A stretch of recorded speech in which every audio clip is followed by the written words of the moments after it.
Welcome to our weekly program, Somaliland and the World Press.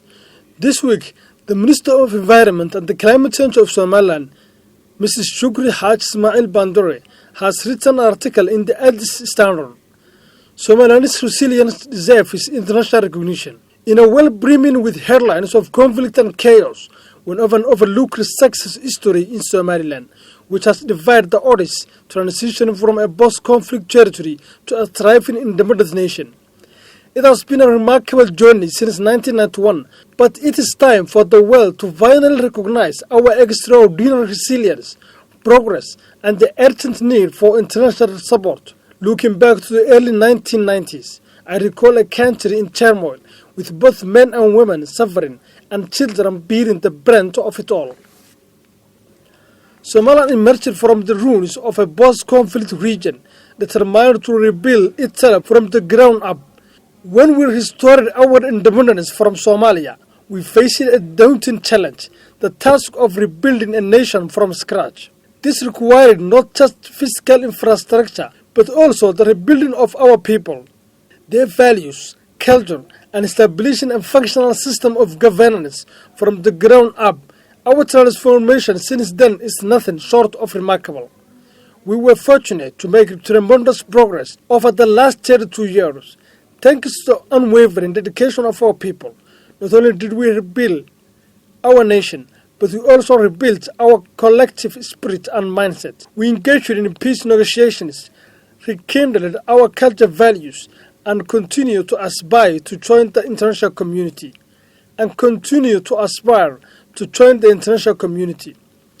While the international community offered support, our progress was primarily homegrown and firmly rooted in our collective aspirations. Our journey was and continues to be challenging. Access to finance and the awareness of investors remain obstacles, but looming over all of this is climate change. Our call for international recognition is not just about recognition on paper, it's about the support and collaboration we desperately need. As a nation that relies so heavily on natural resources for sustenance, we are already seeing the impact. Recurrent droughts, previously manageable every decade or so, now strike almost every other year, taking a heavy toll on our agricultural and pastoral communities, who are at the heart of our economy.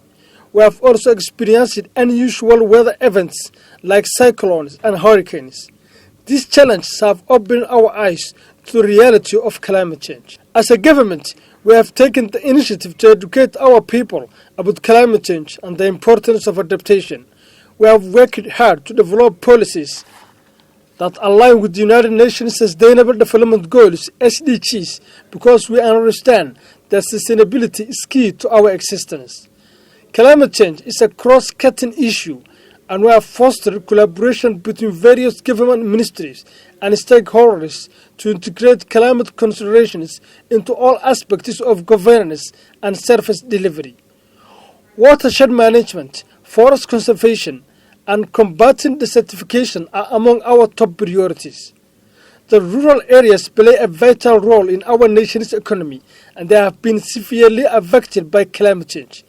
We have trained our people from the regional level down to the village level to raise awareness about climate change and sustainable practices. Our call for international recognition is not just about recognition on paper, it's about the support and collaboration we desperately need. We have taken significant steps to minimize the impact of climate change, and we have worked hard to develop a comprehensive approach to environmental conservation and sustainability. However, we cannot face these challenges alone.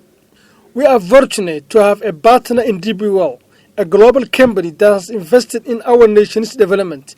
The investment in the Bandare port and corridor infrastructure has been transformative, generating employment opportunities, improving trade, and strengthening delivery services. These developments have benefited both urban and rural areas.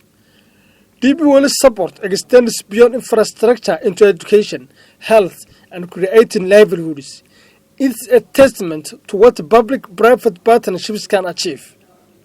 We invite DBWell and others to support us further, especially in addressing deforestation, promoting sustainable fishing practices, and developing the marine environment. We recognize the potential of Somaliland's blue economy and are committed to its sustainable development. Our optimism and determination reflect our desire to move forward, to seek international recognition, and to stand as an independent nation. We are a rich nation, but we remain untapped. Our unique sea and extensive coastline hold immense promise. We invite you to trust in our potential, just as GB World has, and support us on this journey. It's time for the world to acknowledge our resilience, progress, and the urgent need for international recognition. Recognizing Somaliland is not just an act of goodwill, it's an acknowledgement of the remarkable transformation we have undergone and our commitment to a brighter future for our people and the world.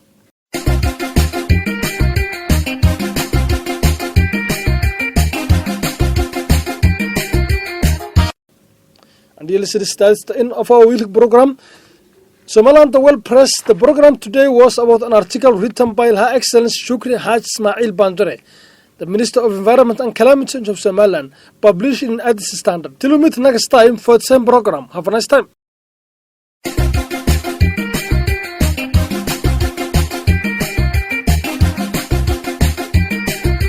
Welcome to our weekly program, Somaliland, the World Press. This week, a country shaped by poetry. It was a dark February evening when a young Somali math professor posted a poem on his Facebook page. In keeping with the tradition of his ancestors, who maintained an oral culture until only recently, he spoke it aloud in a rhythmic cadence. Then he uploaded the recording to his profile. In Somaliland, poems were often recited to pass the time by men leading camel trains and by women weaving mats to cover their dormant huts. Like the lives of the nomadic people who spoke them, the poems were cyclical. When their speakers moved, they brought their animals and their poetry. At each stop along this annual migration, the women would reuse the verses as they built their thatched homes, and the men would recite them as they moved their herds to war. But poems also served a utilitarian public purpose. They would be deployed to argue a court case or to make peace between warring families, and their lines were powerful in ways few other nations could understand. In Somaliland, poetry had sparked wars, toppled governments, and offered paths to peace. The math professor's voice layered over a picture of him on a plastery pitch continued. When I witnessed MPs who were expected to work for the nation, fear Allah, and sympathize with vulnerable people, those when he needed them, gathered under the hot sun to vote for him, he forgot their rights. When he reached his goal, failed to keep the pledge, and became a businessman who sells his dignity and your natural resources. Hassan Dahir Ismail wrote poetry in his spare time under the name Wersame, and as he spoke this poem on that night in 2017, he didn't yet know he was adding his name to a roster of poets revered in his country as the modern stage. He didn't know he was starting a poetry debate or that this debate would shake the nation. This poem of worry, like a song for lamps, this poem that moans, responsibility tells me to recite, and circumstances tells you to listen. By the time he was done, the poem was more than 300 lines and the video stretched more than 10 minutes long. When Wersame started writing poetry as a teenager, he felt like he was releasing something that had always been inside him. His first poems were about love, though he didn't have a girlfriend. He was drawn to the rhythms more than the words. But when he began writing about corruption, taxes, mismanagement of resources, and nepotism, the words flowed. Such a shift wasn't strange. Poems and politics intermingled in Somali society, and it was seen as a poet's duty to write about the injustices they saw. In Somaliland, there were many. There were those imposed by the outside world. The fact that few nations recognized it meant its people were largely cut off from the world's institutions. The isolation had officially begun in 1991, when a civil war separated Somaliland from Somalia. But really, it was a retreat back to a border drawn by British and Italian colonists in the 1880s, when they created British Somaliland and Italian Somalia. After the war, people complained about corruption, nepotism, and repression. and hardline religious leaders stifled the music and theatre that Somaliland had once been known for.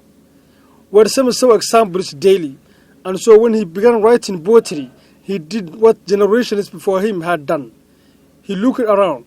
His early poems on corruption didn't get much attention when they were first published, but years later, Wersame told me they would be memorized by a generation desperate for someone to speak their truth. No one knows when the first poetry debate was held in Somaliland. For generations, poetry had been woven into every facet of life. The poetic guidelines that have lived in the heads of Somali poets could fill an encyclopedia. There are styles for love poems and styles used for nationalist fairs during the independence struggle. There were styles to be accompanied by the oud, a stringent instrument from the Middle East, and a shorter, faster meter reserved for women. In the 1850s, when British explorer Richard Burton visited the tip of the Horn of Africa, he was amazed to find that every Somali chief had a private poet, dedicated to praising his leadership and defending the clan's honor.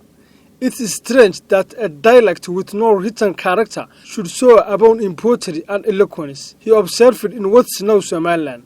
The country teems with poets, poet asterisks, poetitos, and poetakios. Every man has his recognized position in literature as accurately divided as though he had been reviewed in a century of magazines. Over the years, the Somali people tested 18 different writing systems, but history and culture continued to be passed down orally, memorized in songs, poems, and plays. It wasn't until 1972 that a formal written form of the Somali language was standardized. For more than a century, Somaliland had suffered under colonialism, dictatorship, civil war, and economic collapse. Sometimes tensions became so taut that they seemed to explode into fires. Although journalists were often stifled, poets could more freely air their grievances publicly and watch them spread. One poem might spark another, then another, and another. When a debate known as Silsilat or Jain was in full swing, poets near and far could weigh in with fairs of their own. They would recite their contributions publicly, relying on the listeners to memorize and spread the poems. Later, technology allowed them to record their contributions on cassette tapes and send their voices into the diaspora, where they would be copied and shared. And that's the first part of our program, A Country Shaped by Poetry. Till we meet next time for the same program. Have a nice time.